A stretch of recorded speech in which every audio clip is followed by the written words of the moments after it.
Muy bien, hermanos.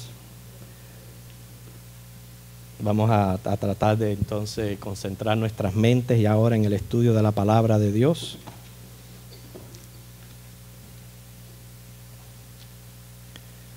Pero antes de comenzar la clase, la cual hoy vamos a dedicar al tema de los dinosaurios, lo cual es de gran importancia para nuestra fe, nuestra defensa del creacionismo, o sea, esta apologética que estamos haciendo acerca de nuestra fe y nuestra creencia. Es de suma importancia, como dice, desarmar todas las evidencias falsas y carentes de hechos que presenta nuestra enemiga, la evolución. Pero antes, a manera así de reflexión, ¿verdad?, en todo este estudio y en el Señor y preparar nuestras mentes, porque este es el día del Señor, día domingo, día que venimos a adorar a Dios. Y tenemos que tener un espíritu de adoración, de alabanza en nuestro ser, para que todo lo que nosotros hagamos aquí, el Señor lo reciba con agrado. De otras maneras estamos perdiendo el tiempo. Y yo encontré esta oración de Daniel Walter Morehouse, un astrónomo, muy, muy bonita y muy apropiada para este día. Dice: Dios de todo, a ti cuya gloria y majestad declaran los cielos, a ti que no tienes límites en misericordia, a ti que cual los cielos estrellados no te limita, venimos con corazón sincero y mente consagrada para conocerte y hacer tu voluntad.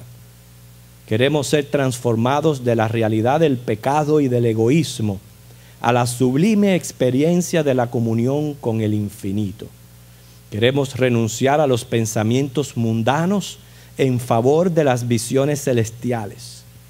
Queremos romper la barrera de la existencia egoísta para ser como las estrellas que ordenaste. Tal como has colocado estrellas en el firmamento que guían a los hombres, así queremos que nuestra vida irradie la luz de tu presencia en nosotros. La hermosura de la santidad no es menos real que la hermosura de la naturaleza. La opinión inestable de los hombres ha sido moldeada por corazones que se llenan de justicia en la misma forma que la luna mueve las mareas. De la misma manera que las estrellas son el resplandor del cielo, las almas son la gloria de la persona, búsqueda suprema del hombre en la tierra.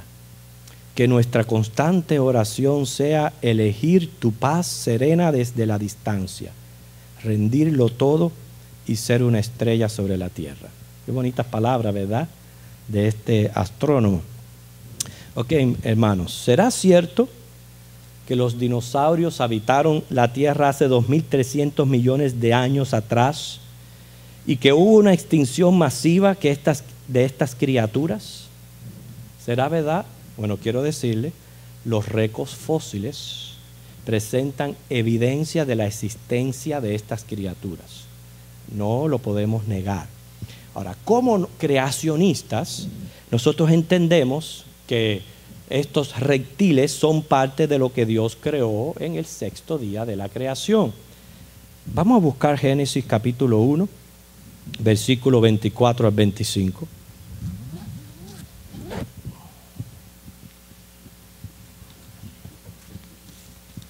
Génesis capítulo 1, versículo 21 y luego 24 al 25.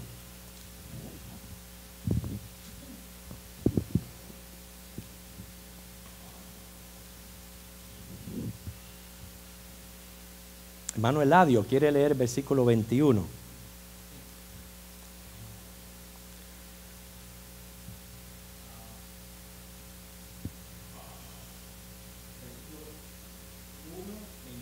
Capítulo 1, versículo 21.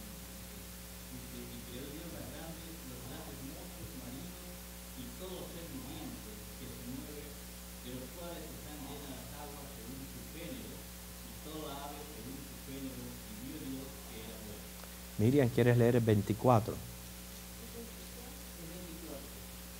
Luego dijo Dios: produzca la tierra seres vivientes según su género, bestias y serpientes y animales de la tierra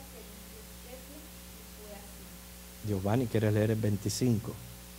E hizo Dios animales de la tierra según su género, y ganado según su género, y todo animal que se arrastra sobre la tierra según su especie. Y vio Dios que era bueno. Okay, aquí encontramos la creación de lo que es estos animales en el sexto día de la creación. Implica, entonces, si nosotros decimos que los dinosaurios fueron parte de la creación, que tanto hombres como estas bestias habitaron la tierra al mismo tiempo. Fue en el 1841 que Richard Owens les llamó por primera vez dinosaurios, lo cual significa lagartija terrible. La Biblia menciona a estas criaturas. La palabra leviatán o dragón aparece 35 veces en las Escrituras.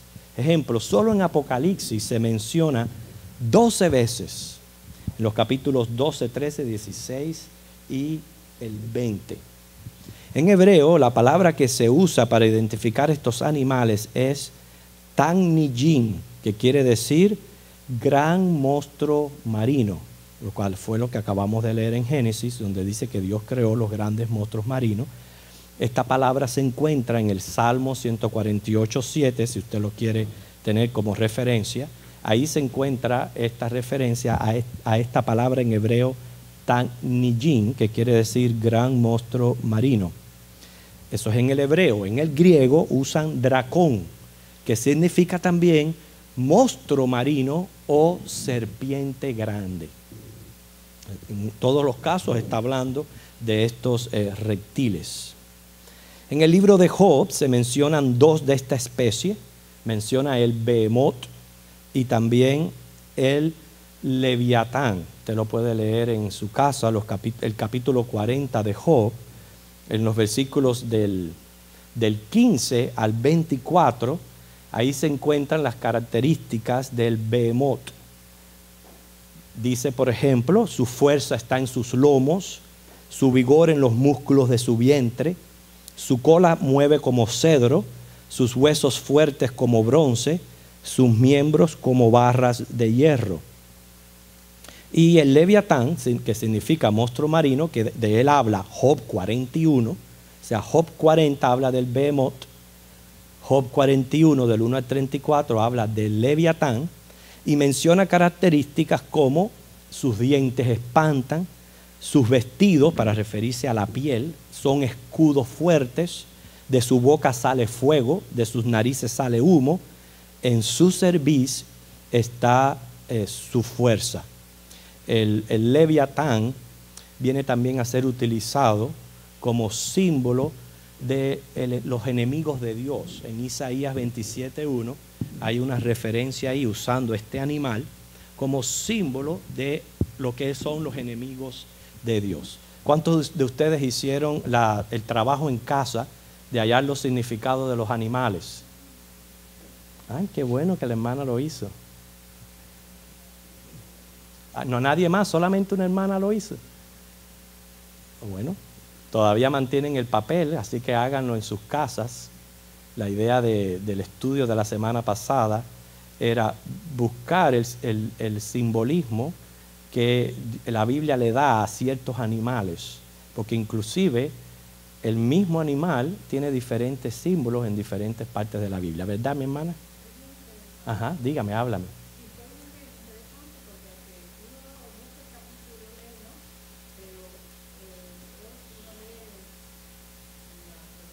Uh-huh.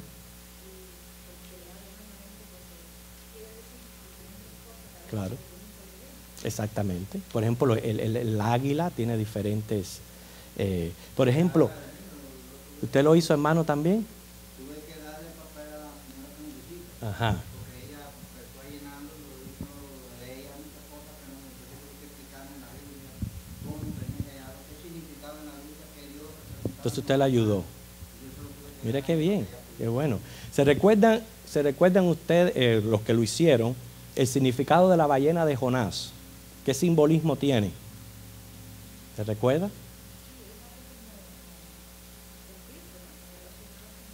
La muerte y resurrección de Cristo es el símbolo que tiene la ballena de Jonás. Ok, fue interesante. Muy bien. Vamos a responder 3 preguntas con relación a los dinosaurios. Número 1, ¿por qué eran tan grandes los dinosaurios? 2, ¿abordaron estos animales el arca de Noé y sobrevivieron el diluvio universal? Y 3, ¿qué fue lo que verdaderamente le sucedió a los dinosaurios? Así que están conmigo, vamos a responder estas preguntas. ¿Okay? ¿Por qué eran tan grandes los dinosaurios? Por lo menos encontramos 2 razones básicas. Imagine un Tyrannosaurus Rex que pesaba 12,000 libras y media, 14 pies de alto y 50 de largo. Imagínense qué clase de animal, qué clase de monstruo. Inclusive en la revista National Geographic de agosto de 1978, en la página 176, hizo referencia a 4 de estos seres. Menciona ahí el Diplodocus, que significa doble ser, pesaba, dice, 70 toneladas y medía 90 pies. Brontosaurus, significa lagartija trueno, con 30 toneladas y 70 pies. El Brachiosaurus, que es la lagartija armada, 90 toneladas y medía 80 pies.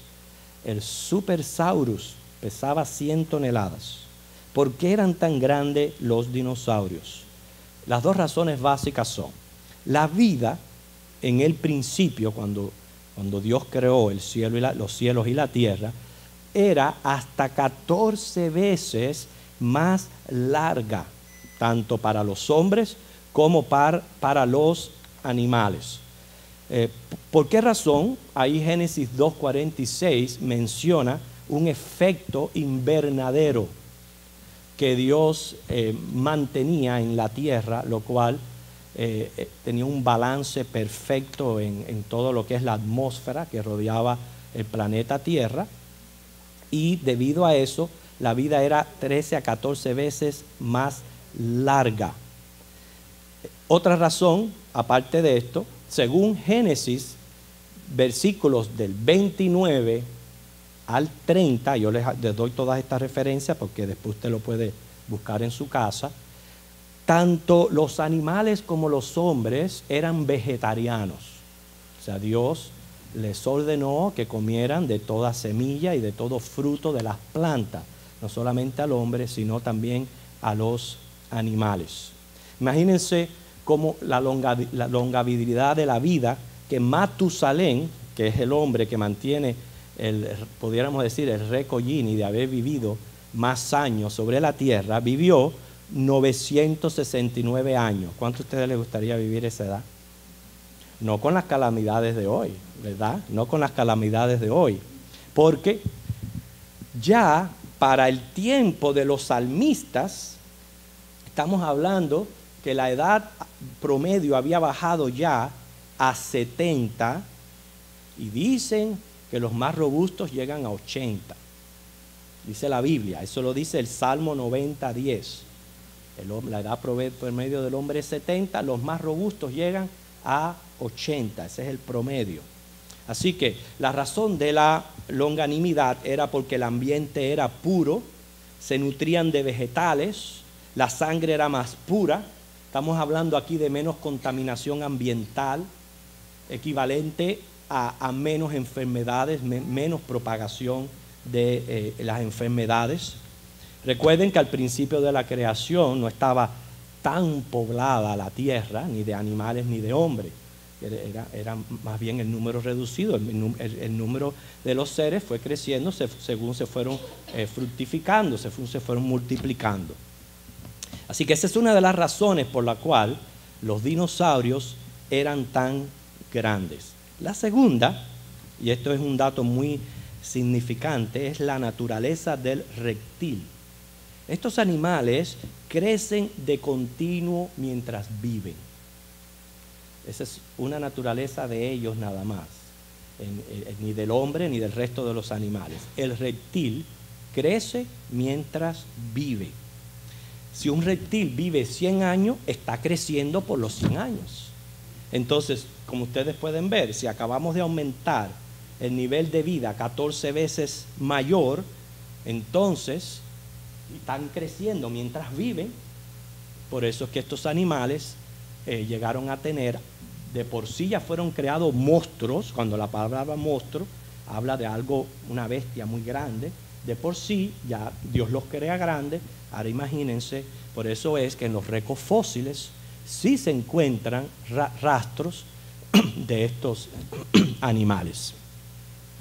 Ejemplo, en las Islas Galápagos en Ecuador hay iguanas de hasta 4 pies, y en las Islas Sumaras en Indonesia el Komodo dragon mide 12 pies de largo.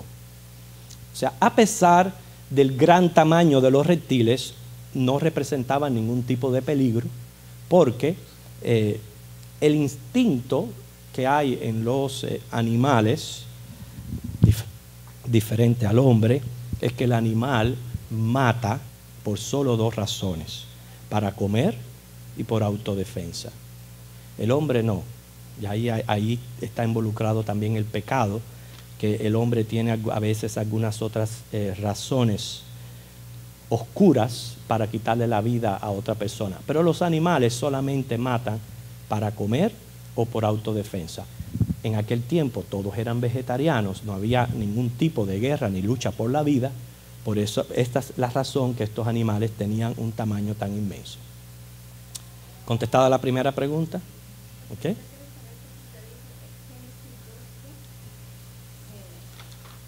Génesis, ¿en qué parte? 2:46 es el efecto invernadero. Puede ser que me haya equivocado. Ahora mismo se los digo. Escribí quizás el número incorrecto. Ok, es el número 6. Le puse un 4 ahí, yo no sé por qué le puse un 4. Es el 6, versículo 6. Dice, sino que subía de la tierra un vapor, el cual regaba toda la faz de la tierra. Ese es el efecto invernadero, que 2:6. Ahí le metí un 4 de más. Gracias, Miriam.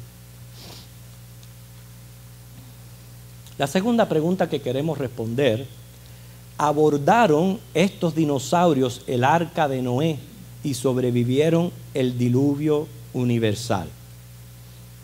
Vamos a buscar Génesis capítulo 7, versículo 14. Génesis capítulo 7, el versículo 14.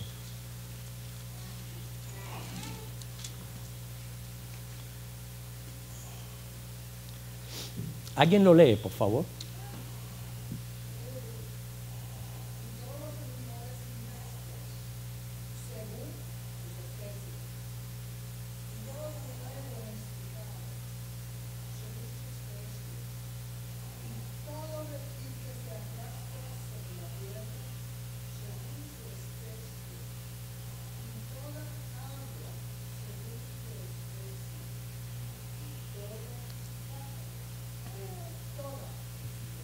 Okay, dice 15 que vinieron con Noé al arca. Ahí están incluidos los reptiles. Quiere decir, están incluidos también estos dinosaurios. Me llama la atención también, siempre hay que buscarle en la clase algo aplicativo, algo reflectivo para nosotros. Como en Hebreos capítulo 11, versículo 7, se menciona a Noé como un hombre de fe y un hombre de temor a Dios, lo cual hizo que él fuera obediente al mandato de Dios, aunque parecía irracional, no parecía lógico que él construyera un arca, ¿verdad? Y estuviera 120 años predicando como vocero de Dios, y que al final de los 120 años él entrara en esta arca. Eso fue un acto de fe y un acto de temor de Dios y de obediencia. Y lo mismo tiene la iglesia hoy día. El Señor dijo, cuando Él se fue, Él le dijo a los discípulos, yo voy a regresar por ustedes. Nadie sabe el día ni la hora, pero yo vuelvo por ustedes. Y este es el tiempo en que se está preparando el arca, que es tipo de la iglesia de Cristo. La iglesia es la que está abarcando a todo aquel pueblo de Dios que va a ser salvo cuando Cristo vuelva de nuevo a la tierra.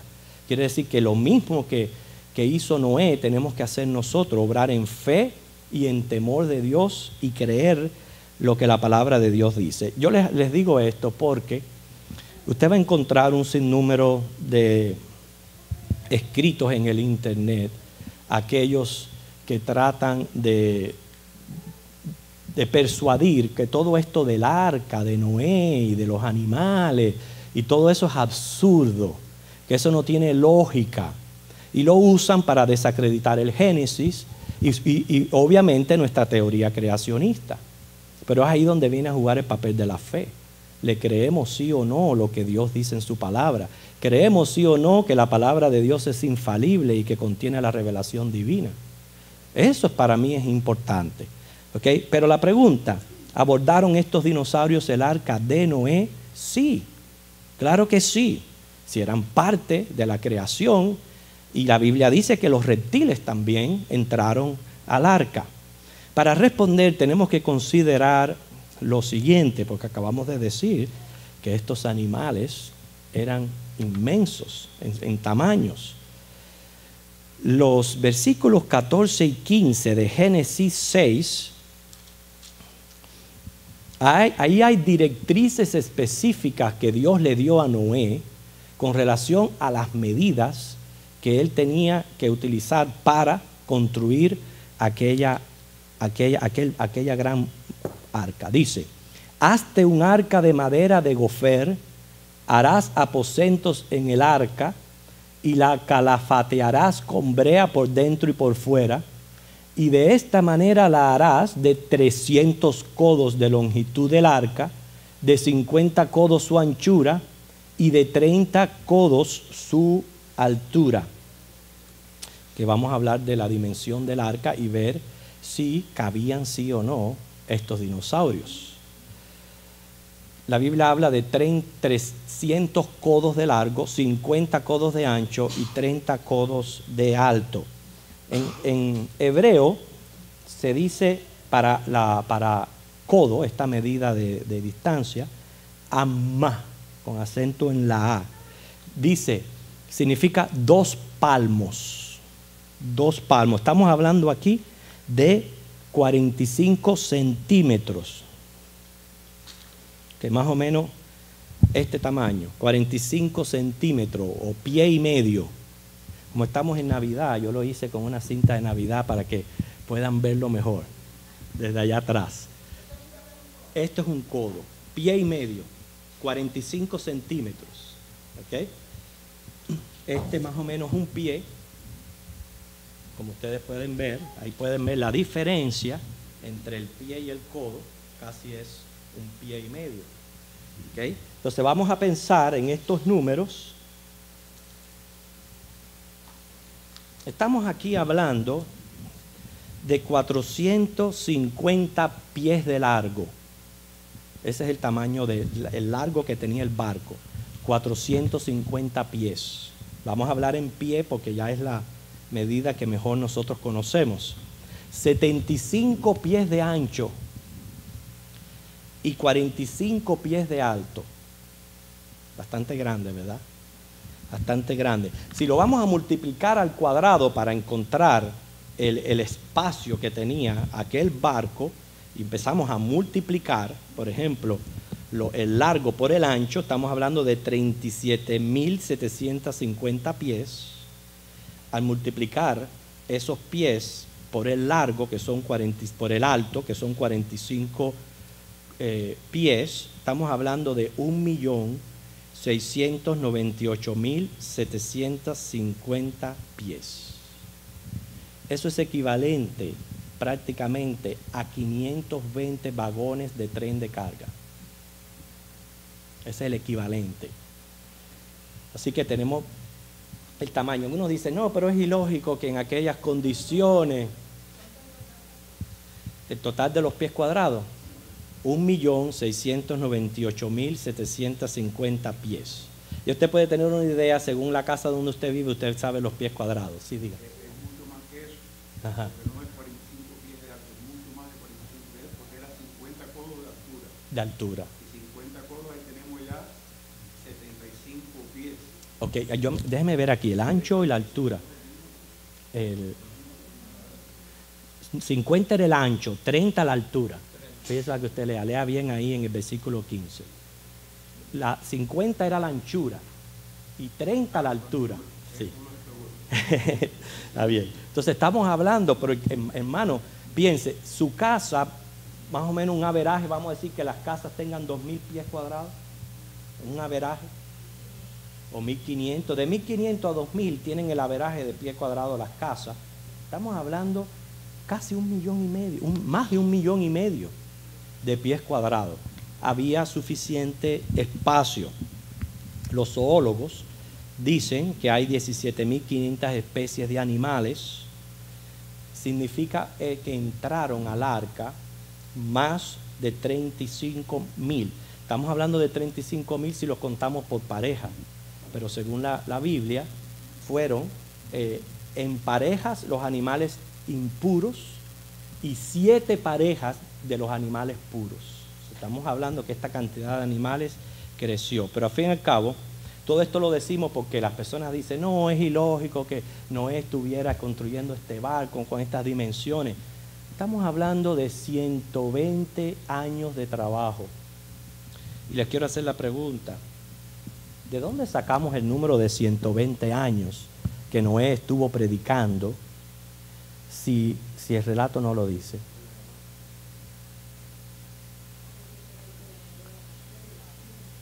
¿Y por qué dice eso usted? ¿Dónde lo puede comprobar? Yo creo que hay una parte que dice que era de tal edad Noé cuando comenzó a... Vamos a ver, yo les tiro estas adivinanzas para empezar a revolver el cerebro de ustedes. Hay un lugar que lo dice.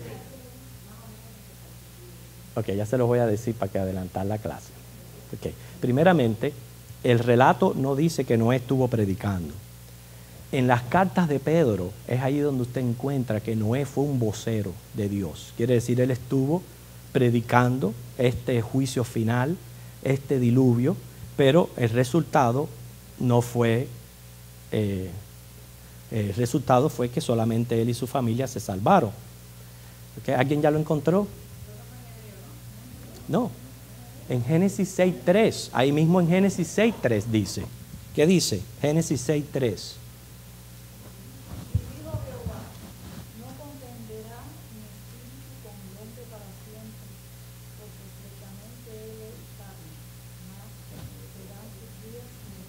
Okay, esa es la respuesta. La respuesta está que desde que Dios decidió mandar ya acabar con la humanidad hasta que el juicio se llevó a cabo, fueron 120 años, como lo dice ahí. Pero eso se entiende que no estuvo predicando por esos 120 años y ese fue el tiempo que él le tomó para construir semejante arca. Así que es lógico, es completamente lógico y creíble el relato que tenemos en la Biblia. Ahora, es muy probable, y ahora volviendo a los dinosaurios, es muy probable que Noé metió una pareja de los reptiles, según su especie, pero que fuera joven. No tenía por qué meter semejante monstruo dentro del barco. Podían bien meter una hembra y un varón acabados de nacer o que no fuera un tamaño tan desproporcional. ¿Okay? Un bebé dinosaurio se dice que pesaba unas 6.000 toneladas. Aparte de eso, muchas veces nosotros pensamos que estamos haciendo el trabajo solos y que Noé y sus hijos estaban ahí construyendo el barco, pero nosotros no hacemos nada solos. Nosotros todo lo hacemos con la ayuda y el poder de Dios, con la fuerza, con los recursos que Dios nos da. Y en eso estuvo la mano de Dios involucrada. Así que sí, los dinosaurios abordaron el arca de Noé. Tercera pregunta, ¿qué fue lo que verdaderamente le sucedió a estos animales? Que vamos a recordar lo que hemos dicho al principio, que los seres vivientes eran vegetarianos, no había lucha por la sobrevivencia. Esa es una razón. Segunda razón, el diluvio provocó grandes cambios topográficos y conllevó muchas implicaciones. Se dice inclusive que cuando Dios creó la tierra, todos los continentes estaban unidos, estaban pegados. Fue después del diluvio que las partes más bajas de la tierra quedaron bajo el nivel del mar, de los océanos. Por eso tenemos los mares. Recuerde cuando estuvimos hablando acerca de la creación de los océanos y mares. Mares es porque la profundidad es menor. Y así fue que se dividieron los continentes desde el arca de Noé, desde el diluvio. La tierra ha permanecido así como la conocemos hoy. Pero antes del diluvio era toda una masa terrestre que estaba toda unida. Por eso hacía lógica que el Señor le dijera ir, fructificar y multiplicar y llenar toda la tierra, porque bien se podía llegar hasta todos los confines de la tierra. Ahora, otra implicación del diluvio que tenemos en Génesis 9, del 1 al 4, fue que Dios mandó a comer carne sin sangre. Hasta ahí eran vegetarianos. La tierra por el diluvio perdió una gran cantidad de nutrientes. Esos cambios topográficos iban a ser cambios climáticos. Los cambios climáticos iban a afectar la producción del terreno de la tierra. Y por eso fue que ya la tierra no iba a producir lo mismo. Fíjense si no ha sido así, que ahí ha venido un degrado en lo que es la agricultura hasta el día de hoy, que si usted no le echa fertilizante a una planta, no logra nada. Y ese es el resultado de, a través de los años, lo que ha ocurrido en el planeta Tierra. Ahora, ocurren grandes cambios en el terreno sólido. Dios manda a comer carne, inmediatamente comienza la lucha por la sobrevivencia. No todos los reptiles se vuelven carnívoros, no todos los animales se vuelven carnívoros, algunos de ellos. Entonces, ¿qué pasó? Ya empezaron, no solamente el hombre, a quien Dios lo puso como mayordomo, y no porque tenga más fuerza que un behemoth o un leviatán, porque ¿quién se va a enfrentar a un animal así? Pero la fuerza del hombre está en su inteligencia. Y el hombre está usando su inteligencia. Obviamente estos animales llegaron a ser extinguidos, no solamente por el hombre, porque ya representaban un peligro y una amenaza tremenda, no solamente hacia ellos, pero hacia los otros animales, y también se mataban entre ellos. Como resultado, estos animales quedaron en extinción por las mismas causas que hoy día están en peligro los manatíes, los osos pandas, los koalas, las panteras de la Florida. A través de la historia los animales han estado en peligro de extinción. Pero el hecho de que solamente entraron pocos reptiles al arca es lo que verifica de por qué se encuentran tantos fósiles de estos animales en la tierra. Claro, quedaron sedimentados en la tierra por la causa del diluvio. ¿Okay? Esa es la respuesta a estas tres preguntas, bien interesante. Ahora, ¿cuál es la explicación que presentan los evolucionistas, tanto geólogos como paleontólogos, quiero decirlo correctamente? ¿Okay? Bueno, lo que ellos dicen, esta es la propuesta, y después ustedes pueden venir a las gráficas y las puede leer. Todo esto está aquí en los datos. Ellos comienzan a dividir el tiempo por eras. La dividen, fíjense, de acuerdo a la manera en que las rocas se fueron formando con el tiempo y por los fósiles encontrados en dichas rocas. Por eso que yo digo, empiezan a disparar años, porque nadie puede probar eso. Simplemente disparan años. ¿Okay? Pero consideran tres eras básicas. Está la era paleozoica, que es el periodo siluriano. En este periodo, las plantas, para las cuales no tienen respuesta cómo surgieron, las plantas se esparcen del agua a la tierra. Eso ocurrió más o menos hace 408 millones de años atrás. Después viene el periodo devoniano, que es cuando aparecen los primeros anfibios que caminaron la tierra, ¿cómo surgieron? No hay respuesta, ¿ok? Los primeros anfibios que caminaron del 408 al 360.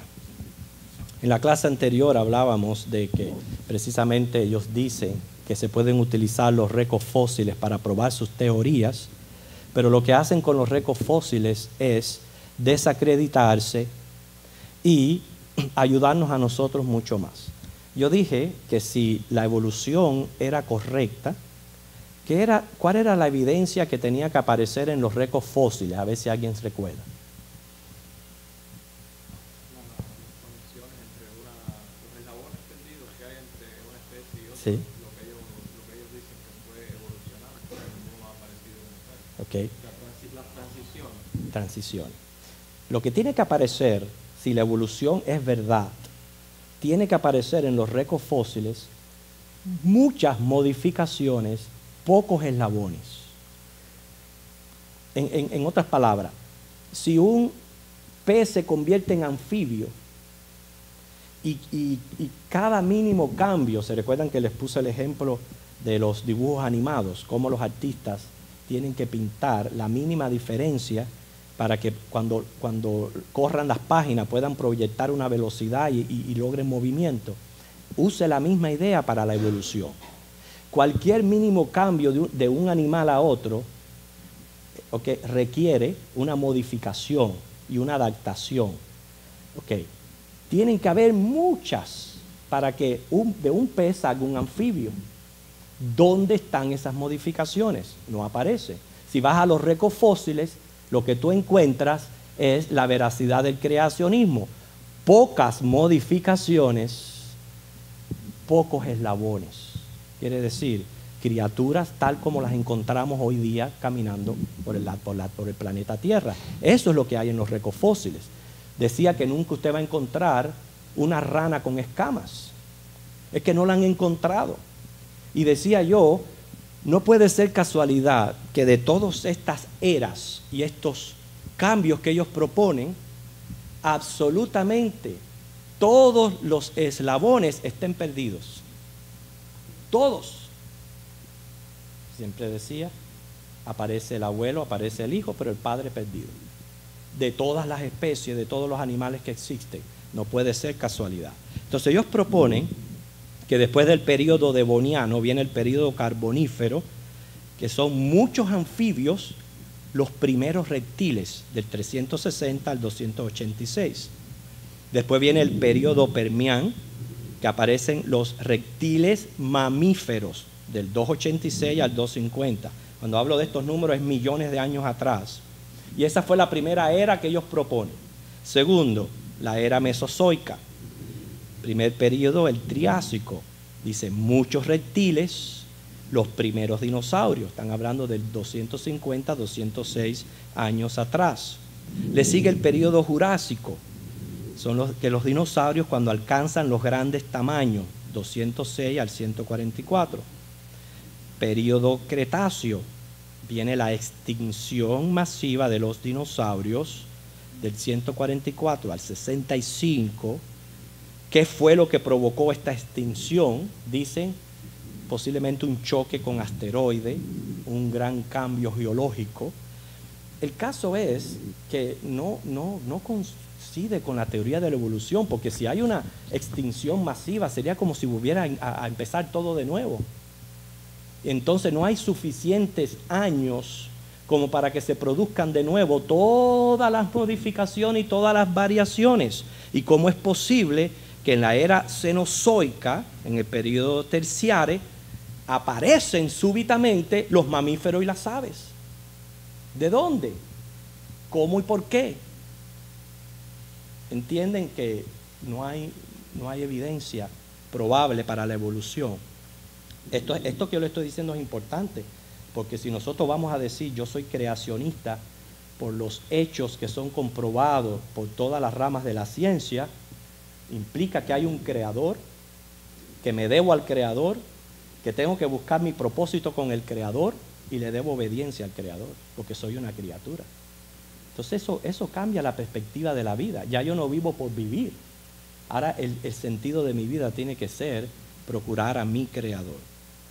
Bueno, después del periodo terciario viene la época pleistocena, que es donde aparecen los primeros seres humanos, 2 millones de años atrás, al año 1, y la época holocena, del año 1 al presente. El caso es, hermanos, que se han encontrado fósiles de los dinosaurios, pero no lo suficiente para corroborar la teoría de la evolución, para verificar ese proceso de selección natural en pequeñas y continuas mutaciones. Así que eso es lo que da la respuesta a lo que es la incógnita de los dinosaurios, que siempre, como dice por ahí, ellos tratan de decir que pertenecen a otra era, que pertenecen a otro tiempo, que hubo una extinción, etcétera, etcétera, y vemos que eso no es posible. Y sí es posible ver a través de las escrituras que estos grandes monstruos marinos habitaron la tierra junto con los hombres y hubo una razón por la cual fueron extinguidos.